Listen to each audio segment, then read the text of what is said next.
والله تنازعنا وبني عبد مناف الشرف أعطوا فأعطينا وأطعموا فأطعمنا وحملوا فحملنا حتى إذا تساوينا وكنا كفرسي رهان قالوا منا نبي يأتيه الوحي من السماء. ما جاء بك الساعة متوشحا بسيفك؟ ألا تنتهي حتى ينزل الله بك قارعة؟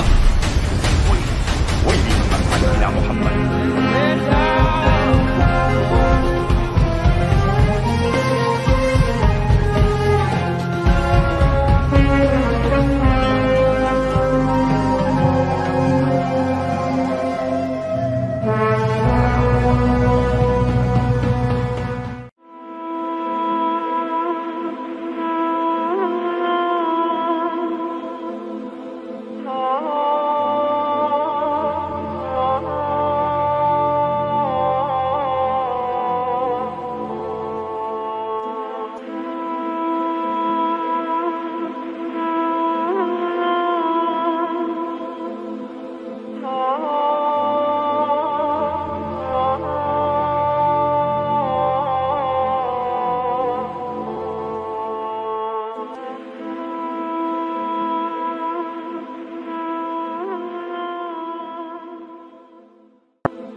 Bismillahirrahmanirrahim. Assalamualaikum warahmatullahi wabarakatuh.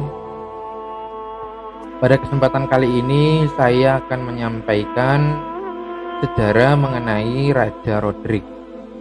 Raja Roderick ini merupakan raja yang pernah menguasai dan berhasil menjatuhkan wilayah Spanyol, yang mana kemudian suatu saat nanti wilayah Spanyol itu kemudian menjadi dan berganti nama dengan nama Andalusia.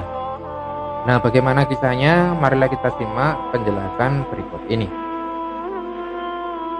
Pada zaman dinasti Abbasiyah, pemerintahan Islam tidaklah satu, walaupun Harun ar-Rasyid menguasai kerajaan terbesar di muka bumi.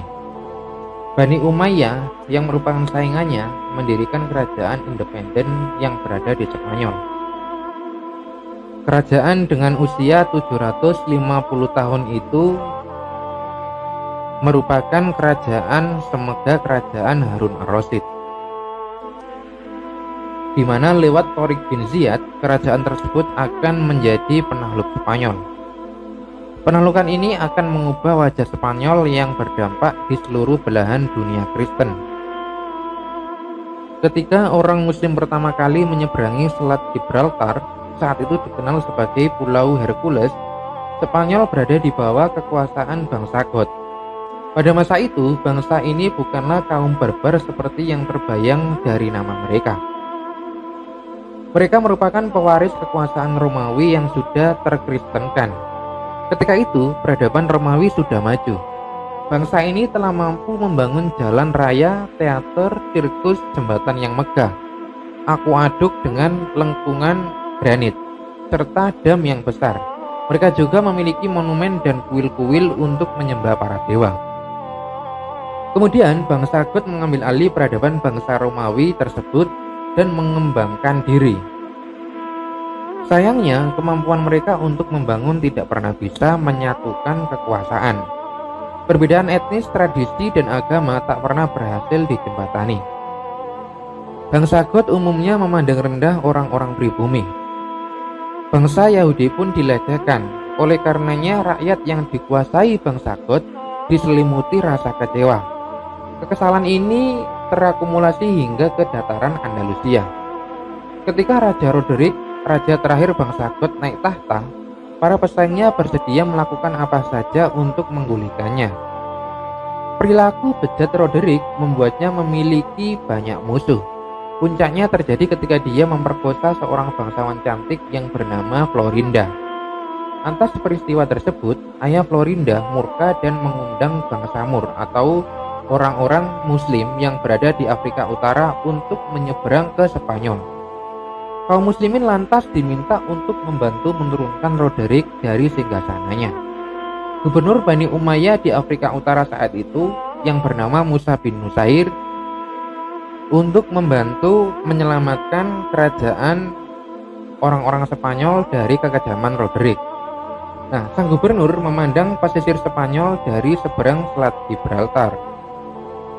Permintaan untuk menjungkalkan Raja Roderick menjadi pintu masuk bagi pasukannya untuk menguasai Spanyol. Pada Juli 711 Masehi, Musa bin Nusair ini melepaskan pasukan tempur berkekuatan 7.000 tentara Berber yang dikomandani oleh Torik bin Ziyad. Sebanyak 5.000 tentara menyusul dan bergabung di Algeciras. Nah, orang-orang Goth bertempur dengan gagah berani, namun tidak bisa bertahan menghadapi serangan bangsa Arab yang bergelombang. Pasukan Goth bercerai-berai. Mereka ditinggalkan oleh sang raja. Satu-satunya jejak Roderick yakni sebuah sepatu bot perak. Setelah kekalahan sang raja, lebih banyak orang Muslim menyeberangi Selat Gibraltar. Pasukan itu menyapu dari selatan. Mereka bergabung dengan kawannya yang sudah lebih dulu terlibat dalam ekspansi. Dengan sebuah manuver, mereka lantas menguasai Saragossa dan seluruh wilayah Tarragona. Dari sana mereka mendesak masuk ke Asturias dan Galicia di barat laut. Dalam beberapa pekan, kota-kota di selatan berhasil ditaklukkan. Sebuah pasukan Muslim menguasai Cordoba dengan relatif mudah. Pasukan lain berderap ke Malaga melewati Sevilla yang dibentangi dengan baik. Sementara itu, ada lebih banyak lagi orang-orang Arab melakukan pendaratan. Mereka melintasi pegunungan Sierra Morena dan merebut Merida. Setelah memperoleh kemenangan di Salamanca, mereka bergabung mengepung Toledo, pusat kekuasaan bangsa Visigoth. Pada gilirannya, Toledo pun jatuh. Torik bin Ziyad pun kemudian berhasil menguasai semua kekayaan dalam perbendaharaannya. Dan ini mencakup 25 mahkota emas bertahtakan batu mulia dan sebuah meja pualam yang berisikan emas, perak, dan berukir 12 tanda zodiak. Usai kesuksesan Torik bin Ziyad, Musa bin Nusair sendiri menyeberang ke Spanyol pada tahun 712 Masehi bersama dengan 18.000 pasukan Arab dan Suriah. Setelah mendarat di Algeciras, dia merebut beberapa kota dan benteng Medina Sidonia, kemudian Carmona dan Sevilla yang belum dikuasai.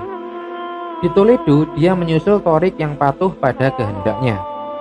Nah, jatuhnya Spanyol terbukti terjadi begitu tiba-tiba. Peristiwa itu mengejutkan dunia barat. Tak hanya itu, kaum Frank yang saat itu masih berada pada zaman kegelapan membalut kejatuhan Roderick dengan peristiwa yang mistis. Sebuah legenda Spanyol yang terus hidup mengisahkan di dekat kota Toledo berdiri sebuah menara ajaib yang dalam beberapa cerita didirikan oleh Hercules. Diyakini nasib buruk yang menyeramkan akan menimpa siapapun yang memasukinya.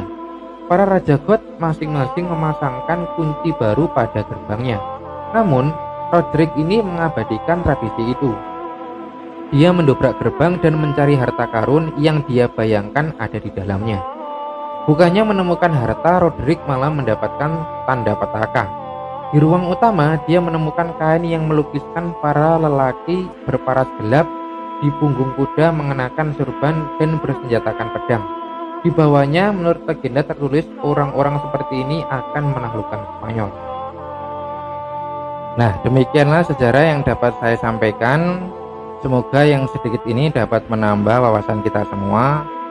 Wallahu a'lam bishawab. Akhirul kalam, billahi taufiq wal hidayah. Wassalamualaikum warahmatullahi wabarakatuh.